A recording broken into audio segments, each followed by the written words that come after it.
So, ito na guys. Ready na po yung aking in-arrange na flowers. So, next time guys, alam nyo na kung paano gagawin.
Welcome back to my YouTube channel. So for today's video guys, I'm going to share with you on how to make a flower arrangement in a pot. So I have here a snake plant.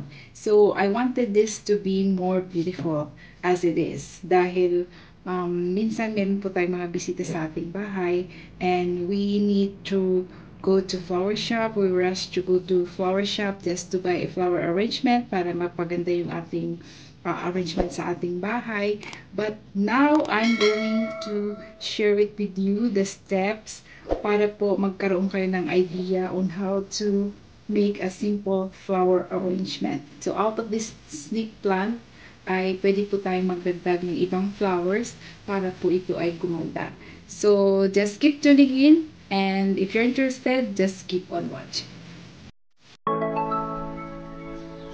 So guys, meron na akong gunting. So mag-start na tayong mamitas para dun sa ating arrangement. So let's go!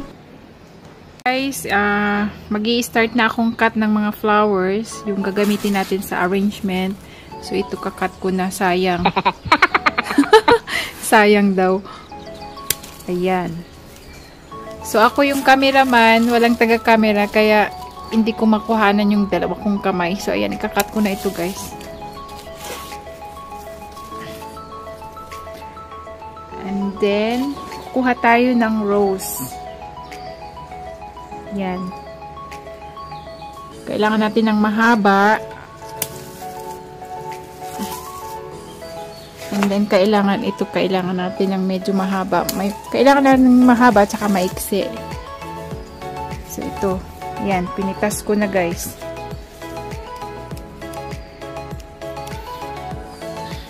Meron pa dito.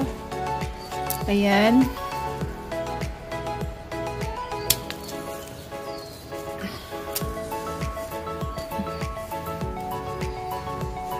Ito kunin natin ito kasi i-combine natin para siya maganda.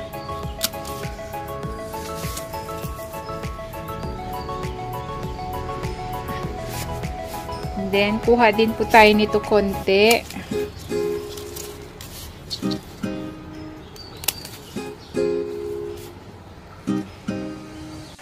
Dagdagan natin ito. Ito dagdagan natin. Maganda to sa flower arrangement, guys.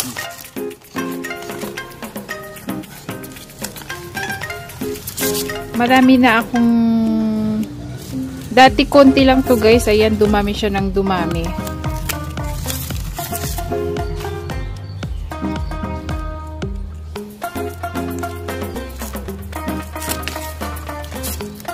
Yan. So, mamaya ipakita ko sa inyo guys yung lahat ng mga kinat ko na gagamitin. So, ito guys, Anthurium. Ayan, gugupitin ko to. Bye-bye, Anthurium! Ayan. Gugupitin ko na siya. Ayan. Sorry, kailangan kitang i-arrange. Kasi sayang din naman guys, matutuyo lang siya. So, kuha tayo dito ng konting leaves para sa arrangement natin. Kasi kailangan natin ng leaves.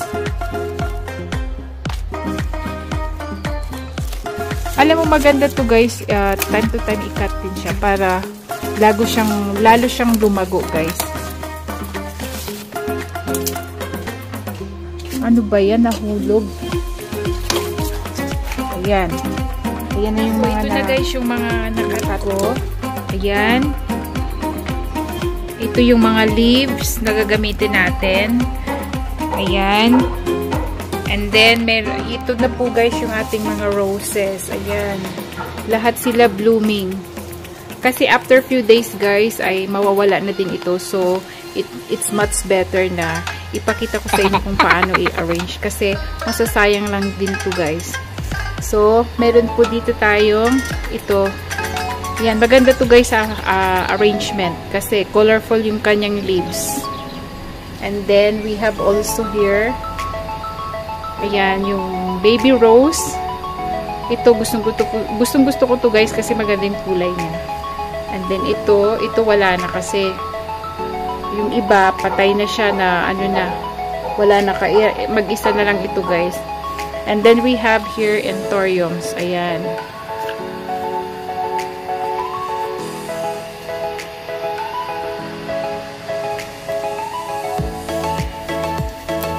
Meron din po tayo dito yellow guys. Yellow color na flower. Hindi ko alam kung ano yung pangalan nito. Pero maganda siya. Para siyang yellow bell. And then, dinagdagan ko guys ng ano. Ito. Nagputol din ako ng ferns. Ayan.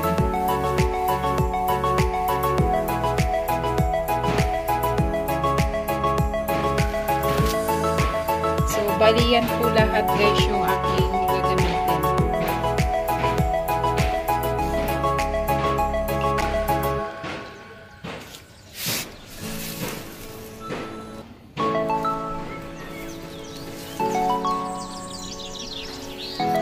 So, umpisahan na natin guys.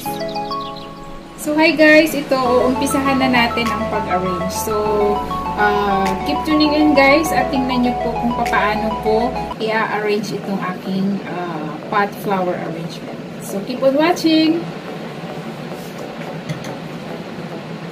So, ang gagawin natin guys ay unahin muna natin ilagay itong mga big roses. Kasi maganda yung roses, kailangan nasa front side siya makikita para yung attraction maganda siya tingnan.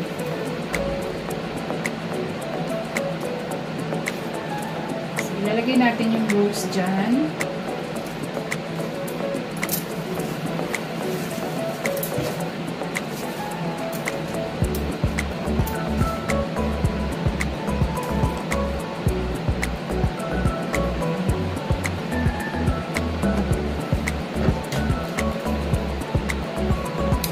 Tanggalin natin to kasi hindi na siya maganda.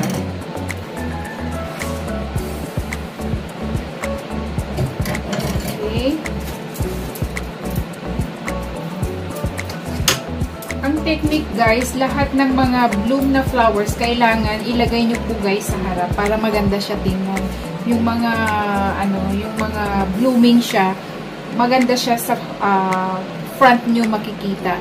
So, doon po dapat natin ilagay yung ating mga flower. Yan. Okay? And then, ang isusunod ko guys, itong yellow. Ito guys, yung isusunod ko yung kulay dilaw.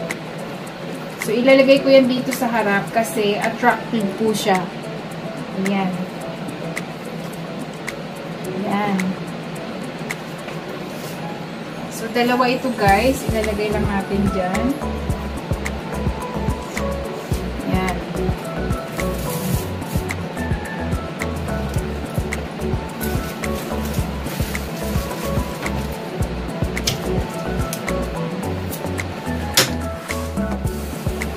Yung next natin ilagay itong rose. So, ilagay natin sa front yung rose. Ayan.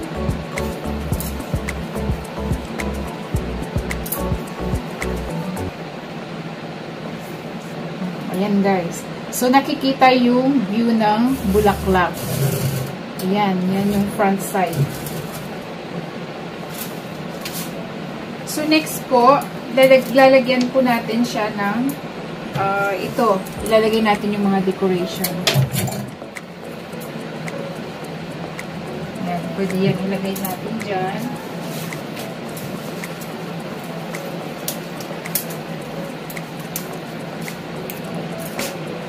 So, yung mga leaves, guys, pwede natin ilagay doon sa likod para ma-cover yung, yung soil o kaya yung, kung ano yung,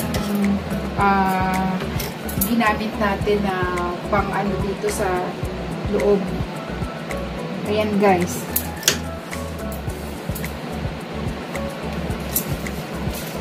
So, ngayon, I have here two anthurium. So, ito po guys, ay ilalagay ko na siya.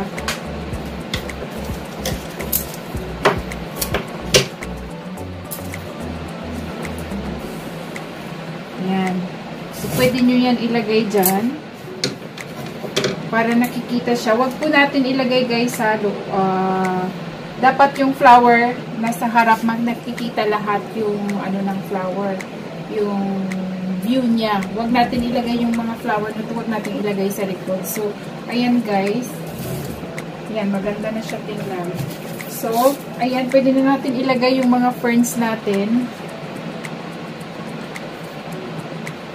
Alam niyo po guys, itong ferns na to, nakakadagdag ito guys ng kung gusto natin palakihin yung ating arrangement, ito, pwede po tayong gumamit nitong ferns. Ayan, nakakalaki po yan.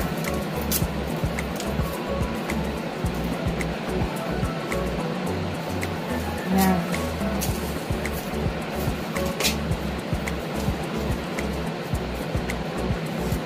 Ayan. Ayan. Ilagay natin dito guys.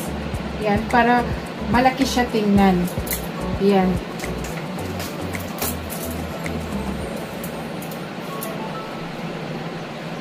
Ayan. Maganda na siya guys. And then this one, the leaves, some of the leaves, we can put it at the back.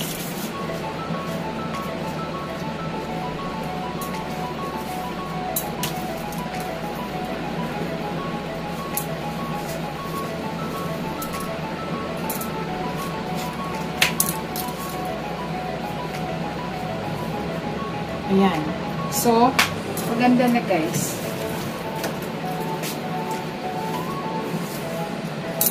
So, lahat po ng ating mga leaves, pwede na natin ilagay sa likod.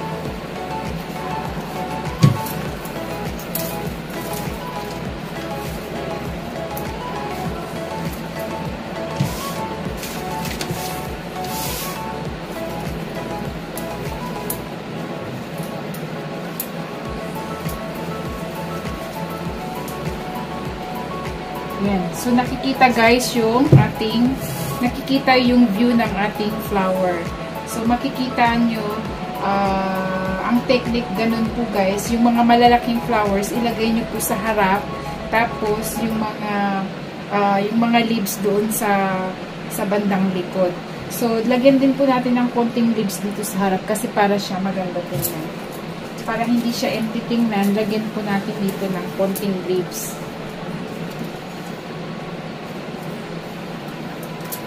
So, ayan guys, ganyan lang po kasimple yung ating flower arrangement. So, mamaya guys, ipapakita ko sa inyo ng close-up yan. At saka, ayan, maganda na siya. So, ganun lang guys kasimple. So, kung meron po kayong mga flower dyan sa inyong mga garden, cut nyo lang po guys at i-decorate nyo na lang ng sarili nyo. But, make it sure na yung mga blooming na flowers ilagay nyo sa front side para maganda po siya tingnan. So, thank you for watching guys, and next time ipapakita ko ulit sa inyo guys yung another flower arrangement, yung centerpiece naman, yung mahaba. So, madali lang po yun guys gawin. Pwede nyo po yun ilagay sa inyong mga table, sa mga dining table, yung centerpiece na yun. Kasi pahaba yun guys. So, next video guys, yun ang gagawin ko.